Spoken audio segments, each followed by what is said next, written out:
আমরা ইসলামী মাহফিল শুনি, সভা শুনি, কিন্তু ইসলাহি মাহফিল, এই মাহফিলটার নাম, এই মজলিসটার নাম ইসলাহি কেন? আর ইসলাহ শব্দের অর্থ কী? ইসলাহ শব্দের অর্থ হচ্ছে সংশোধন করা। কাকে কে সংশোধন করবে? কাকে কে সংশোধন করবে? নিজে নিজেকে সংশোধন করতে হবে। মাহফিল কেন? উলামায়ে কেরাম আমাদেরকে সংশোধনের পথ বলে দিবেন।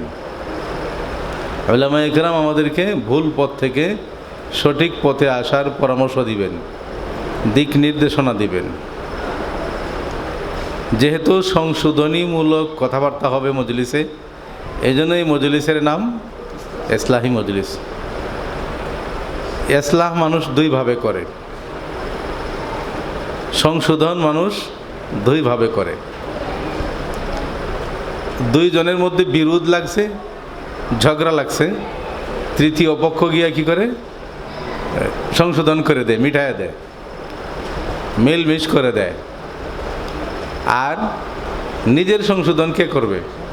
নিজের ভিতরে যে ভুল ভ্রান্তি, ভুল ত্রুটিগুলি আছে, এইগুলি নিজের থেকেই পরিত্যাগ করতে হয়। ভুল পথ ছেড়ে সঠিক পথটা অবলম্বন করতে হয়। আল্লাহ কোরআনে পাকে বলছেন, দুনিয়াতে অনেক মজলিস হয়, অনেক কথাবার্তা হয়। দুইজন একসাথে হলেও আমরা গল্প গুজব করি, আলাপ আলোচনা করি। দুই চারজন একসাথে হলেও আমরা গল্প গুজব করি। আলাপ আলোচনার অনেক মজলিস হয়। আল্লাহ তাআলা বলছেন, লা খায়রা ফী কাসীরিম মিন নাজওয়াহুম। মানুষ যে কথাবার্তা বলে, অধিকাংশ কথাবার্তার মজলিসে কোনো কামিয়াবি নাই, সফলতা নাই, কোনো কল্যাণ নাই। অধিকাংশ মজলিসে, অধিকাংশ কথার মধ্যেই কোনো নেকি নাই। কিন্তু তিন ধরনের কথা আছে, এই কথাগুলো যারা বলবে আল্লাহ তাদেরকে প্রতি কথায় কথায় নেকি দান করবেন। সুবহানাল্লাহ। এক নম্বর, ইল্লা মান আমারা বিসাদাকাহ, যে মুসলমান একজন আরেকজনকে সদকা করার হুকুম করে, দান খয়রাত করার হুকুম করে। আও মারুফিন, ভালো কাজ করার কথা বলে, নামাজের কথা বলে, দ্বীনের কথা বলে। আও ইসলাহিম বাইনান নাস, অথবা মানুষের মধ্যে মীমাংসার জন্য কথা বলে।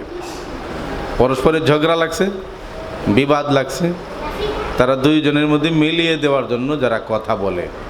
আল্লাহ পাক বলছেন, এই তিনটা কাজ যারা করবে, ইবতিগা মারদাতিল্লাহ, আল্লাহর সন্তুষ্টির জন্য, ফাসাউফা নুতিহি আজরান আযীমা, আল্লাহ বলেন এই তিনটা কাজ যারা করবে আমি তাদেরকে মহা পুরস্কার দান করব। সুবহানাল্লাহ। এই মহা পুরস্কার মানে আল্লাহ তাদেরকে জান্নাত দান করবেন। দুনিয়াতে আল্লাহ দিবেননি কিছু, জান্নাত তো আখেরাতে। হ্যাঁ, মরণের আগে কেউ জান্নাতে যাবে? হ্যাঁ, আখেরাতে আল্লাহ জান্নাত দিবেন। এই সংশোধন করার কারণে আল্লাহ মানুষকে জান্নাত দিবেন, দুনিয়াতে কিছু দিবেননি। আল্লাহ বলছেন, হ্যাঁ আমি দুনিয়াতেও তোমাকে একটা জিনিস দেব। এটা কোরআনে পাকে আছে। আল্লাহ পাক বলছেন, ইয়া আইয়ুহাল্লাযীনা আমানুত্তাকুল্লাহা ওয়া কুলু কাওলান সাদীদা ইউসলিহ লাকুম আ'মালাকুম ওয়া ইয়াগফির লাকুম যুনুবাকুম। আল্লাহ পাক বলছেন, তোমরা যদি নিজেদেরকে সংশোধন করো, তোমরা যদি আল্লাহকে ভয় করো এবং মিথ্যা পরিহার করো, গুনাহ মুক্ত জীবন যাপন করো, নিজের আত্মাকে সংশোধন করো, নিজের আত্মাকে পবিত্র করো, পরিষ্কার করো। আল্লাহ পাক বলছেন, এর বিনিময়ে তোমাকে জান্নাত তো দিবই, দুনিয়ায় তোমার যাবতীয় কাজকর্মগুলোকে, বিষয়বস্তুগুলোকে আমি পরিপাটি এবং সুশৃঙ্খল করে দিব। সুবহানাল্লাহ। ইউসলিহ লাকুম আ'মালাকুম, তোমাদের দুনিয়ার জীবনে যত কাজকর্ম আছে, বিষয়াদি আছে, দুনিয়ায় চলতে গেলে তো অনেক বিষয় আছে, অনেক কাজকর্ম আছে, এই সমস্ত বিষয়গুলোকে আল্লাহ তাআলা সংশোধন করে দিবেন, আল্লাহ পরিপাটি করে দিবেন, সুশৃঙ্খল করে দিবেন। কোনো বিষয়ে আর তার এলোমেলো থাকবে না। কেন? কাজ একটা, এটা হচ্ছে তুমি যদি অন্তর দিয়ে আল্লাহকে ভালোবাসো, আল্লাহর ভালোবাসা এবং মহব্বত দিয়ে যদি তোমার দিল মনকে ভরতে পারো, আল্লাহ তাআলা তোমাকে দুনিয়াও দিবেন, আখেরাতেও দিবেন। দুনিয়াতেও আল্লাহ তোমাকে চিন্তামুক্ত রাখবেন, আখেরাতেও আল্লাহ তোমাকে চিন্তামুক্ত রাখবেন। আমার প্রিয় ভাইরা, আমি আর লম্বা কথা বলতে চাচ্ছি না, গরম অনেক বেশি। এই সময়টা আসলে আলোচনা করারও না, শোনারও না। ইসলাহি মজলিসে যে আলোচনাগুলি হয়েছে, এই সবগুলোর সারাংশ হচ্ছে আমরা যেন আল্লাহওয়ালা হয়ে যাই। আমরা যেন কীওয়ালা হই? আল্লাহওয়ালা হই। আমরা যেন আল্লাহর সাথে সম্পর্ক করি। আল্লাহর সাথে সম্পর্ক করলে কিছু জিনিস আমাদের দিল থেকে বাইর করতে হবে। এই যে ইসলাহি মজলিসের উদ্দেশ্যই হলো দিলকে সংশোধন করা, আত্মাকে পরিশুদ্ধ করা। আত্মার কিছু রোগ আছে, এই রোগগুলি অন্তর থেকে বাইর করা, তারপরে আত্মাটাকে ডেকোরেশন করা, আত্মাটাকে সাজানো। হ্যাঁ, এই ধরনের অনেকগুলো বিষয় রয়েছে যেগুলির আলোচনা অনেক লম্বা বিষয়। হ্যাঁ, হযরত উলামা ইকরামগণ এগুলি লিখেছেন যে অন্তরের রোগ আছে 10টা। কয়টা রোগ আছে? 10টা রোগ আছে। এই 10টা রোগ, 10টা বিমারি, 10টা অসুস্থতা, এগুলি দিল থেকে বাইর করতে হয়। হ্যাঁ, এইগুলি অনেক লম্বা আলোচনা। যেমন লোভ, লালসা, অহংকার, হিংসা, মিথ্যা, গীবত, তারপরে লৌকিকতা, কার্পণ্যতা, এসবগুলি অন্তরের রোগ, এগুলি বের করতে হয়। আর 9টা জিনিস দিয়ে দিলকে সাজাতে হয়: সততা, ধৈর্য, অল্পে তুষ্টি, ইলম, সবর, তাওয়াক্কুল, আল্লাহর ফায়সালার উপর সন্তুষ্টি থাকা। এইগুলি দিয়ে আসলে দিলকে সাজাতে হয়। এইগুলি হলো দিলের প্রসাধনী। কিছু জিনিস আছে দিল থেকে বের করতে হয়, আর কিছু জিনিস আছে যেগুলি দিয়ে দিলকে সাজাইতে হয়, দিলের সাজনী বা প্রসাধনী। এই জিনিসগুলির মাধ্যমে খারাপ জিনিসগুলো অন্তর থেকে বের করে, আর ওই জিনিসগুলো দিয়া যারা নিজের আত্মাকে সাজাবে, তারাই হলো তাজকিয়ায়ে নফস করেনেওয়ালা, তারাই আত্মশুদ্ধি করেনেওয়ালা। আর তাদের কথা আল্লাহ কোরআনে পাকে বলছেন, লা ইয়ানফাউ মালুন ওয়ালা বানুন। আল্লাহর কাছে কারো সন্তানাদি, কারো সহায় সম্পত্তি কাজে লাগবে না। কাজে লাগবে কি? ইল্লা মান আতাল্লাহ বিকলবিন সালিম। যারা আল্লাহর সামনে সুস্থ পরিশুদ্ধ আত্মা নিয়ে আসবে, আল্লাহ তাদেরকেই জান্নাত দান করবেন। সুবহানাল্লাহ। আল্লাহ পাক আমাদের সবাইকে এই কথাগুলো বুঝার, আমল করার তৌফিক দান করুন।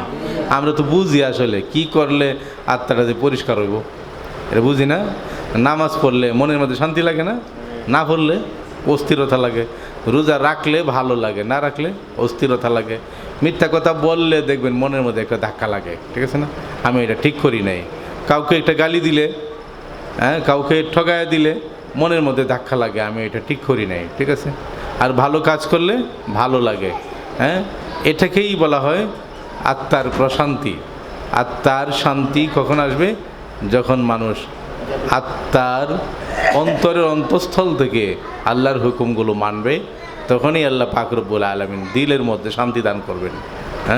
এই জন্যই আমরা চেষ্টা করব সবসময় আল্লাহর ভয় অন্তরে নিয়ে, তাকওয়া, পরিপূর্ণভাবে আল্লাহর ভয় অন্তরে নিয়ে আল্লাহর হুকুমগুলো পালন করতে। তাহলেই আল্লাহর রহমতে আমাদের আত্মা পরিশুদ্ধ হবে। তাহলেই আমরা নিজেদেরকে সংশোধন করতে পারবো, তাহলেই আমরা সংশোধিত হব। আল্লাহ তাআলা আমাদের সবাইকে সংশোধিত হওয়ার তৌফিক দান করেন। আমিন। গুনাহ মুক্ত জীবনযাপন করার তৌফিক দান করেন। বেশি বেশি নেক আমল করার তৌফিক দান করেন। আত-তাবিব ইসলামিয়া মাদ্রাসা ও এতিমখানায় সময় সময়ে এ ধরনের মজলিস হয়ে থাকে। এটি একটি দ্বীনি প্রতিষ্ঠান। মোটামুটি এটা একটি সেবামূলক প্রতিষ্ঠান। এখানে এতিমদেরকেও ভরণ পোষণ করা হয় এবং তাদের সুন্দর মানুষ রূপে গড়ে তোলার জন্য তাদেরকে আদর্শ শিক্ষায় শিক্ষিত করার প্রয়াস নিয়ে এখানে তাদেরকে লালন পালনের ব্যবস্থা করা হয়। আমরা সবাই প্রাণপণ এবং মনে প্রাণে স্বতঃস্ফূর্তভাবে নিবেদিত প্রাণ হয়ে আমরা তাদের পাশে দাঁড়াবো ইনশাআল্লাহ। দাঁড়াবো। আমরা তাদেরকে সার্বিকভাবে সহযোগিতা করব। প্রয়োজনে টাকা দিয়া, পয়সা দিয়া, জান দিয়া, মাল দিয়া সাহায্য সহযোগিতা করে ভালোবাসার সাথে, আন্তরিকতার সাথে আমরা তাদেরকে মহব্বত করব, ভালোবাসবো এবং তাদেরকে সহযোগিতা করতে চেষ্টা করব। আমরা দোয়া করি আত-তাবিব ইসলামিয়া মাদ্রাসা ও এতিমখানা দিন বদিন তারাক্কি এবং উন্নতি লাভ করুক। আল্লাহ দীর্ঘজীবী হোক, তাদের এই চেষ্টা